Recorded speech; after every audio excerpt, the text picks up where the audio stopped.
Vejamos agora quais são as bênçãos que nós devemos recitar após ingerirmos quaisquer tipos de alimentos. Estas bênçãos são chamadas em hebraico como Brachot Aharonot, as bênçãos posteriores.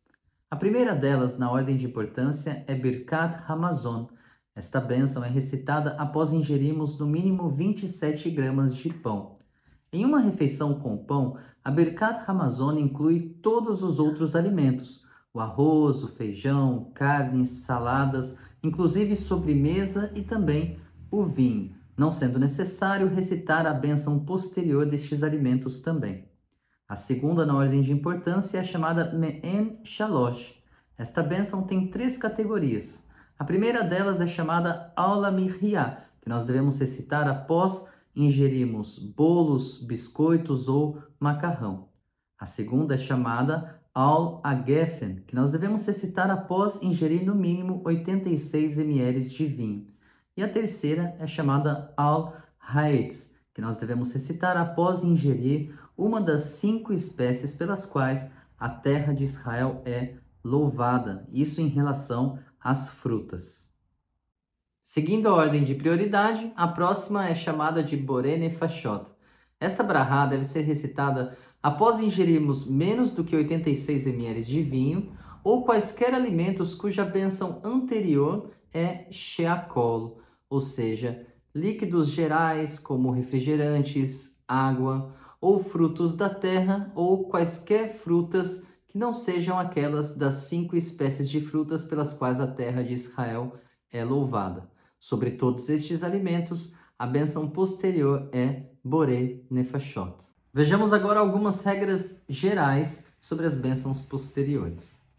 A primeira delas é que no caso de uma refeição em que nós ingerimos bolo, biscoitos, macarrão, ou seja, Men Shalosh, Aula Mihriah, e nesta refeição nós também ingerimos mais do que 86 ml de vinho, também Men Shalosh, Aula Geffen, e na sobremesa nós comemos o figo, que é uma das 5 espécies de frutas pelas quais a terra de Israel é louvada, ou seja, Men Shalosh Al Haetz. Agora, nós devemos recitar 3 vezes Men Shalosh após esta refeição?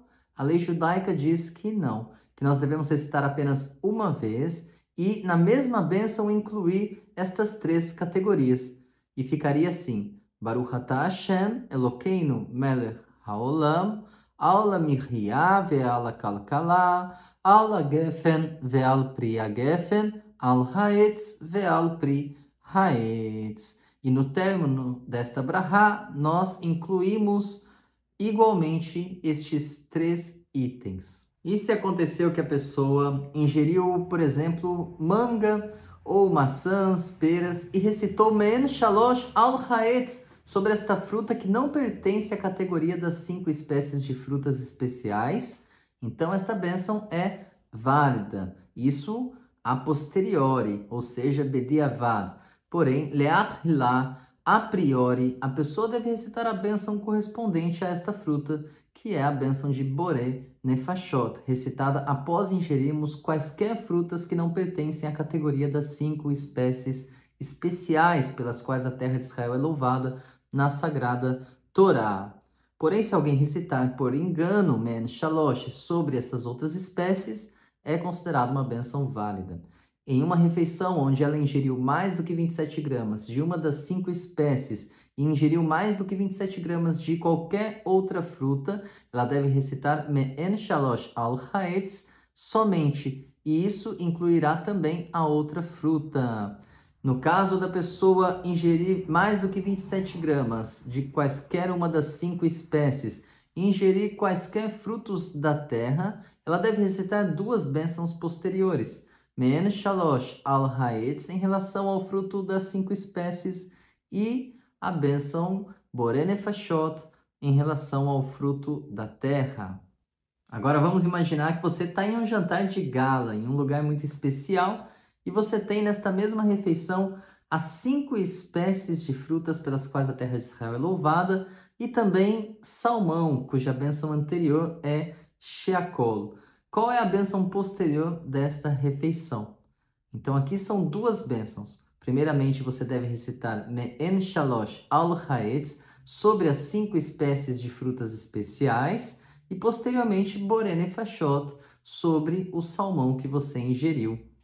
Se alguém comer 27 gramas de alguma massa, como bolo, biscoito, e também comer 27 gramas de alguma fruta, cuja brahá é Boré Nefashot, como por exemplo manga, pera ou maçã, ele terá de recitar 2 bênçãos posteriores. Segue a mesma lógica.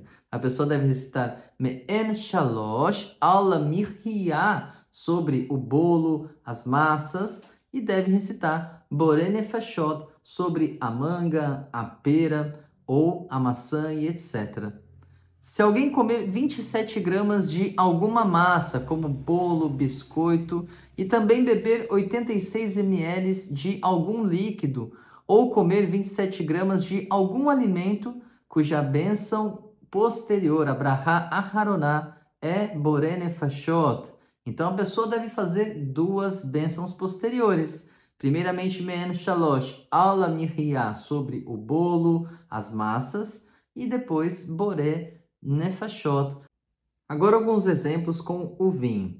Caso você venha ingerir mais do que 86 ml de vinho e quaisquer outros líquidos, como por exemplo a água, a bênção posterior é Me'en Shalosh al Gefen, que inclui não somente o vinho, mas também todos os outros líquidos que você possa ter ingerido na refeição, não sendo necessário recitar a brahá posterior destes outros líquidos. Caso você venha ingerir mais do que 86 ml de vinho e mais do que 27 gramas de uvas, você deve recitar 2 bênçãos anteriores, a bênção de Boré Peri Agefen sobre o vinho e a bênção de Boré Peri Haetz sobre a uva. Contudo, tanto a uva quanto o vinho são 2 categorias de Me'en Shalosh, sendo o vinho Me'en Shalosh al Gefen e a uva Me'en Shalosh al Haetz. Portanto, você deve incluir ambas as categorias na bênção de Me'en Shalosh, assim como o nosso primeiro exemplo, quando na refeição contendo bolos, biscoitos, massas e também vinho, e na sobremesa o figo, como eu trouxe para vocês naquele exemplo das 5 espécies pelas quais a terra de Israel é louvada. Aqui nós temos 2 categorias de Me'en Shalosh, portanto nós devemos recitar, segundo esta ordem de prioridade, uma bênção apenas contendo as 2 categorias. E ficaria assim: Baruch atah Hashem, Elokeinu melech haolam, al hagefen ve'al pri hagefen, al haetz ve'al pri haetz.